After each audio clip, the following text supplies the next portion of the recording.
நேற்று 27/4/2025 ஞாயிற்றுக்கிழமை எங்கள் இளைஞரணி சார்பில் பாகமுகவர்கள் கூட்டம் நடைபெற்றது. இந்த கூட்டமானது 3 மணி அளவில் தொடங்கி 6 மணி அளவில் முடிவுற்றது. கூட்டம் வெற்றிகரமாக முடிவுற்ற நிலையில் நாங்கள் அனைவரும் சென்றுவிட்ட பிறகு தனியார் மண்டபத்தில் உள்ள உணவு கூடத்தில் சில பேர் மதுவுடன் உணவு அருந்தியதாக பரப்பப்பட்டு வரும் வீடியோவுக்கும் எங்களுக்கும் எந்த சம்பந்தமும் இல்லை. இது எங்கள் இளைஞரணியை கலங்கப்படுத்துவதற்காக சில பேர் இந்த வீடியோவை பரப்பி வருகின்றனர்.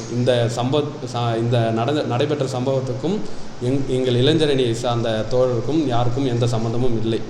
கூட்டம் முடிஞ்சு நாங்கள் எல்லாருமே வெளியே போயிட்டோம். நாங்கள் கூட்டம் முடிஞ்சு வெளியே போனதுக்கப்புறம் ஒரு சிலர் அந்த தனியார் மண்டபத்தில் உணவு கூடத்தில் போய் மதுவுடன் உணவு அருந்ததாக பரப்பப்பட்ட வீடியோவுக்கும் எங்கள் இளைஞரணிக்கும் எந்த சம்பந்தமும் இல்லை.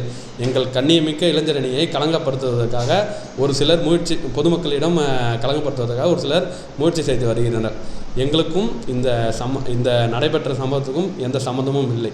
செய்திகளை உடனுக்குடன் தெரிந்து கொள்ள கீழ்கண்ட கேபிள் மற்றும் டிடிஹெச் நெட்வொர்க்குகளில் எம்நாடு செய்தி தொலைக்காட்சியை காணுங்கள். பாதகம் செய்பவரை கண்டால் நாம் பயம் கொள்ளலாகாது பாப்பா. மோதி மிதித்து விடு பாப்பா, அவர் முகத்தில் உமிழ்ந்து விடு பாப்பா. அண்மை செய்திகளை உடனுக்குடன் தெரிந்து கொள்ள இணைந்திருங்கள் எம்நாடு தொலைக்காட்சியுடன்.